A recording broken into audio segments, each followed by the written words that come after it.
super fly, super good, shoulda. All right, today we are going to make shredded chicken quesadillas, and again, I'm going to use my Instapot to make the shredded chicken, but it's going to be different than for the enchiladas because you're going to need more flavor in this chicken because it's really the only ingredient that's going to have the seasoning and the spices. So let's get started. To start, I'm going to trim off any fatty pieces. Looks good. All right, and I'm going to pound it. I'm going to keep one hand dirty, one hand clean.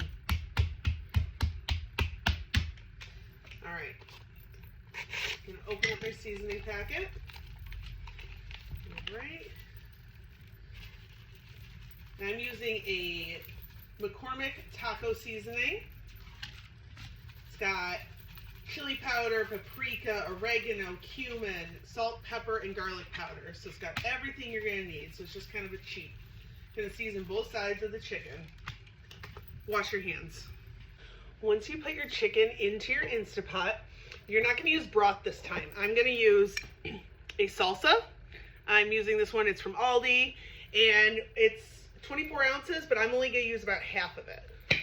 And you're just going to pour it right on top of your chicken. All right, that's what it should look like.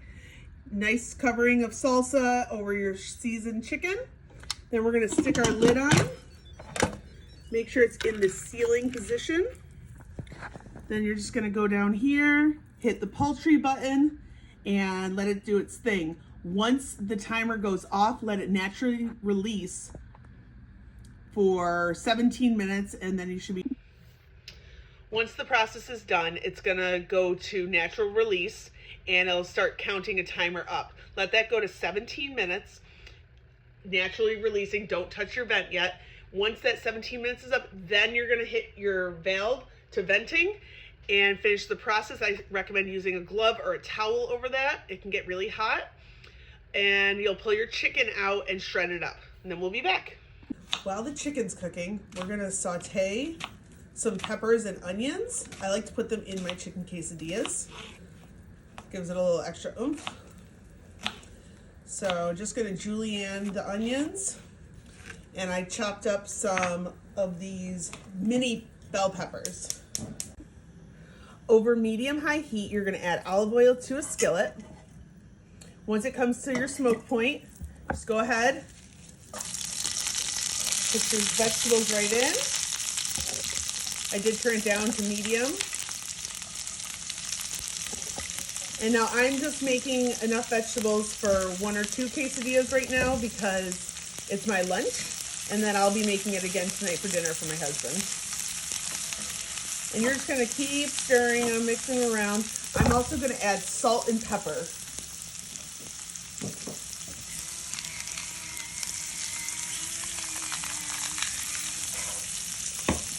And you're going to let those go on medium heat for about 5 to 7 minutes. Stir frequently. Once you've done that 5 to 7 minutes, go ahead and throw a lid on, flip it down to simmer, and just let it do its thing for the rest of the time that your chicken takes. If you think your vegetables are ready, you can remove them from heat after about 10 minutes. All right, over medium heat, we're going to take a new skillet, put some cooking spray in the bottom of the pan, and we're going to put a burrito right in it. And it's okay if it curls up a little bit because we're going to close it. After about a minute, you're going to take a base sauce. I'm using Chipotle Ranch. You can use sour cream, you can use nacho cheese, whatever you like. And I'm just going to lightly drizzle it right into my shell.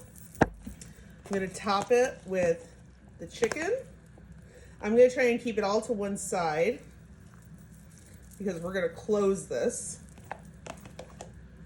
Try to see the chicken still has all that salsa in it. And we're going to take some of our vegetables, put them right on in there. Before we close it, we're going to sprinkle in our cheese. Close it up. Let it cook on low for about 5 minutes per side. If it starts cooking a little faster, you can pull it at about 3 minutes per side.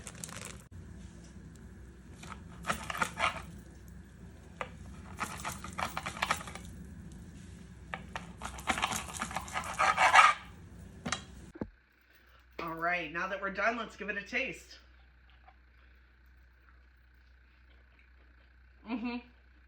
We cook, you eat. Recipe in the comments. Thank you.